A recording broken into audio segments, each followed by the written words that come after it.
Que paso, amigos? This is Jaime and Fuego from The Horror Show, and this is a spotlight here at Mad Monster 2015 with Justin Armeo, the man behind the film that we're looking down at right now. It is called Bloodsucka Jones. How's it going, man? It's going awesome. How you doing? Tremendous. It's been a pretty cool conference thus far. I'm seeing lots of great cosplay, all kinds of good, creative types and actors, but how does this film of yours stand out? I know you kind of described it as almost, Black Dynamite meets Lost Boys. Give us a little more insight to the process. So it's, kind of like basically somewhat of a storyline, kind of like the Lost Boys. Boy meets girl. Girl turns out to be a vampire. All of her friends want him dead, so he gets the world's best vampire hunter and his sexy sidekick Vanessa to help them, find their way, pretty much. So that's the title character you were just describing. He's the one that they go after to help out with the killing? Yes. He kind of shows up and saves the day when they, least expect it. Nice. So kind of a grindhousey type vibe, or is it just more on the goof side, or nice like mid-range? It's kind of like an 80s, basically a love letter to the 80s, pretty much. So it's definitely a comedy, horror comedy. There's a lot of, some good gore. There's some crushed heads and blood shooting out of eye sockets and stuff. Trauma type vibe at times. Yeah, definitely. Definitely a lot of girls, a lot of jokes, a lot of one-liners, and yeah.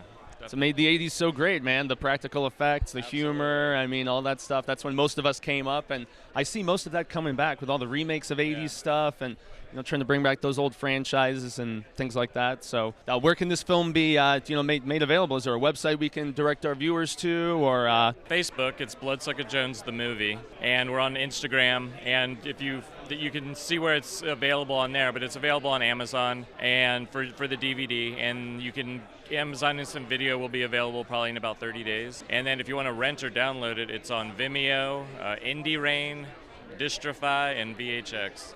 So many different ways to obtain the content now with the internet, man. It's awesome. It is awesome. It it hurt a lot of people in a lot of ways, but at the same time, on the other side, it helped a lot of people. Kind of leveled the playing field a little bit, right? It really did, because we wouldn't be able to do it ourselves. We got a lot of distribution offers, but they were very bad offers, just like a lot of people are getting. So, we know a lot of friends that were doing it themselves, and we might as well, if we're going to just make a little bit of money, we might as well get 100% of it, I guess. Damn right. Well, there's so many musicians doing the same thing, just creative types in general. They're putting out their own music or their own movie, and cut out the middleman, right? Exactly. You can actually get it to people, and spread the word a lot faster. So definitely. So we got to end it off then with a question about favorite horror comedy. Some of my favorites, everything from Dead Alive to Army of Darkness, but what gets at you, man? Fright Night and Lost Boys are my favorites for sure. Absolutely. Shaun of the Dead, stuff like that, basically, yeah. Both of those a little on the spookier side. Shaun of the Dead, not so much, but it's always good when you get a mixed bag, right? Because then when the scares come, they're a little bit more potent, right? Definitely. We definitely like to lead up to a scare, like a jump, with a joke or something, just kind of disarm people and then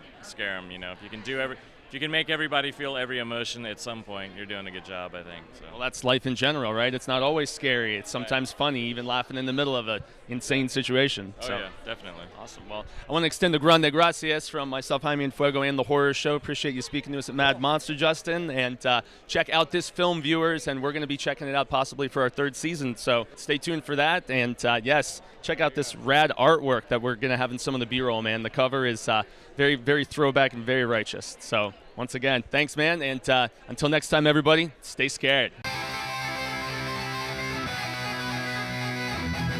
Amazing. Yeah, I just adopted him. Oh, yeah? Oh, my gosh. Oh, my God. That's amazing. I think he's a little hungry.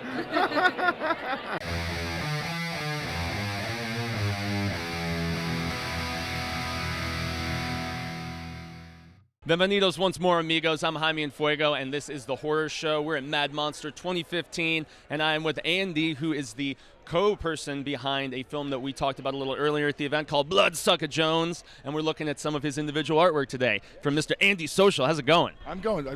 It's going great. And I'm going okay, too. Yeah, it's the last day of the con. It's been an interesting one. So, yes, we're kind of easing into the last of it. But awesome artwork, man. It's got kind of a humorous aspect to it, but obviously you're covering scary shit. So give us some insight, man. Let us peer inside your head of creativity.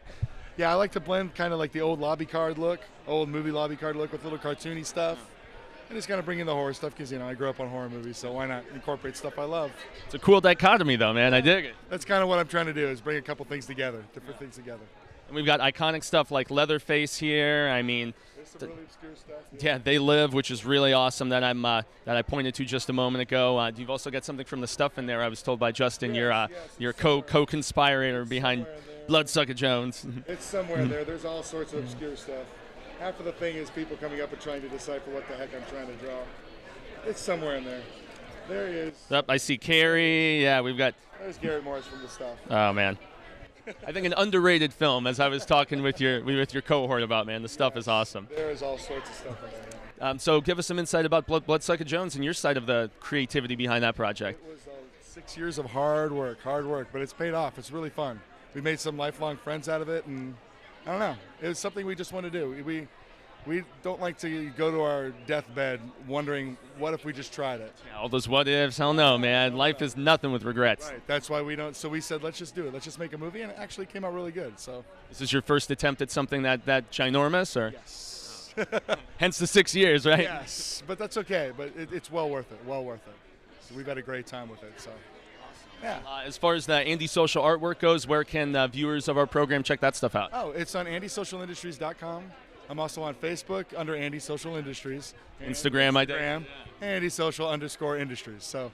Andy_social industries. You got your underscore industries. Social yeah, there we go. And I'm on a couple of t-shirt sites, TeePublic, Society 6. I love TeePublic. Yeah, so I'm all over that. So, and Awesome. yeah, I do commissions if you want to email stuff, or if you guys want something. So if this type of artwork looks like something that is up your alley, amigos, we definitely just, push you to check that out. And also check out Bloodsucka Jones. You can find it on Amazon, lots of other spots. Right? Oh, I think it's Indiegogo as well. Indiegogo, yeah. Distrify, that's right. Yeah. Indie Rain, Distrify, Vimeo, and Amazon. And it'll be streaming on Amazon soon. So that's Bloodsucka Jones, and don't forget to check out the artwork of Andy Social Industries. And I want to extend the gracias, man, to speaking with us today. It was greatly appreciated. Yes, thanks for coming by. It's been fun. It's been spooktacular, in fact. And we extend thanks to all of you viewers for watching. And until next time, I have just one more question for Andy here. Favorite horror icon? Oh, God. The impossibility of narrowing it down.